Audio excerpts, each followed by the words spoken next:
Dispen. Nah, yang pertama ada teori historis. Apa sih teori historis itu? Teori historis itu pandangan yang memahami pertumbuhan dan perkembangan ekonomi berdasarkan pengalaman sejarah, bukan melalui teori tunggal yang berlaku universal.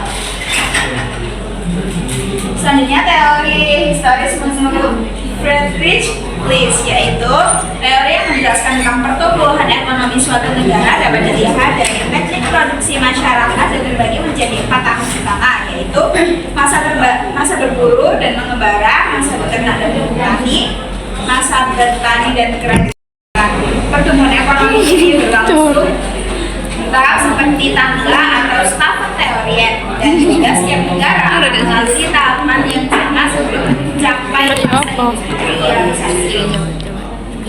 Tahapan masa ekonomi menurut Friedrich List yang pertama yaitu ada masa berburu dan mengembara, di mana manusia bergantung pada hasil perburuan dan sumber makanan alam, hidup berpindah-pindah karena persediaan makanan terbatas serta kegiatan ekonomi hanya untuk memenuhi kebutuhan makanan. Yang kedua ada masa beternak dan bertani,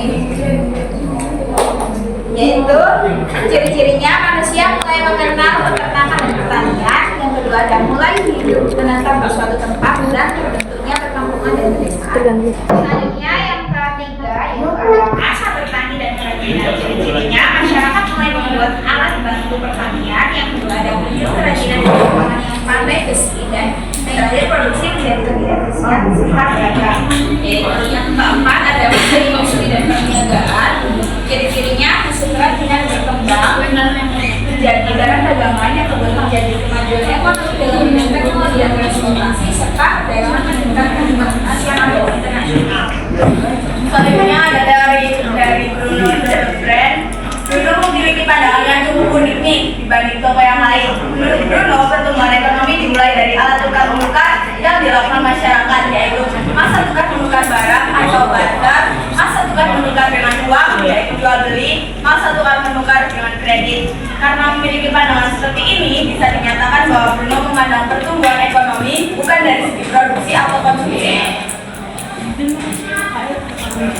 melainkan dari segi distribusi. Menurut Bruno tahapan perkembangan ekonomi, tahap yang pertama ada tahap barter, yaitu pertukaran barang dengan barang. Tahap paling awal dalam sejarah ekonomi, ciri-cirinya ada transaksi dilakukan dengan menukar barang dengan barang secara langsung. Belum ada alat tukar umum, terjadi kesulitan dalam menentukan nilai tukar karena membutuhkan kesesuaian kebutuhan. Contohnya yaitu masyarakat pedesaan kuno menukar hasil panen dengan pakaian atau alat. Nah, tahapan kedua ada tahap uang. Ciri-cirinya uang menghadirkan sistem barter, perdagangan karena memiliki nilai yang disepakati. Muncul pasal uang, contohnya perdagangan menggunakan koin logam atau uang kertas di pasar tradisional. Kemudian tahap 3 ada kredit, yaitu ciri-cirinya kepercayaan trust menjadi barang kegiatan ekonomi, munculnya lembaga keuangan juga, pinjaman dan sistem kredit. Yang ketiga ada transaksi tidak lagi bergantung pada uang tunai tetapi pada janji pembayaran di masa depan.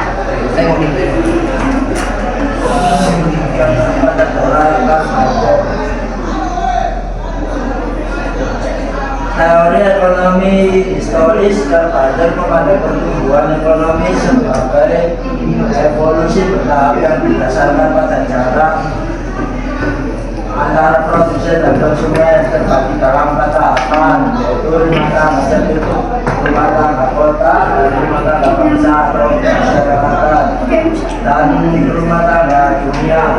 Contohnya adalah perpindahan dari masyarakat pedesaan asing yang hanya memiliki tujuan sendiri menuju kota dengan perwisata dan desa, lalu berkembang menjadi pasar nasional dan akhirnya pasar global.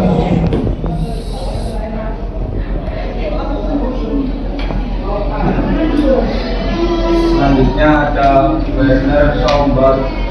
Teori ekonomi historis Werner Schomburg. Pengertian Werner Schomburg pendapat bahwa ekonomi harus dimengerti secara budaya dan sosial masyarakat, bukan hanya melewati hukum ekonomi umum. Contoh, kesepakatan di Eropa, tumbuh karena sistem kerjasama kaum Protestan.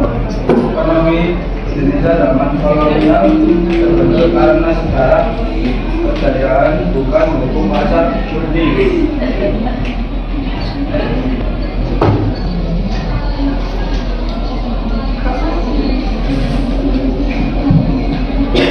BBB tahun negara berkembang melalui 5 tahap menuju kemajuan. Yang pertama ada masyarakat tradisional, yaitu ekonomi pertanian teknologi sederhana. Yang kedua ada pra lepas landas, yaitu mulai modernisasi dan investasi awal. Yang ketiga ada lepas landas, yaitu pertumbuhan industri pesat. Yang keempat ada menuju kedewasaan, yaitu teknologi maju, ekonomi stabil. Yang kelima ada konsumsi massa tinggi, masyarakat makmur dan konsumtif. Jadi kesimpulan akhirnya adalah pertumbuhan ekonomi dipengaruhi oleh konteks sejarah, budaya, dan institusi serta melewati tahapan-tahapan perkembangan tertentu yang berbeda untuk setiap masyarakat. Sekian presentasi yang dapat kami sampaikan. Pertanyaannya bisa nanti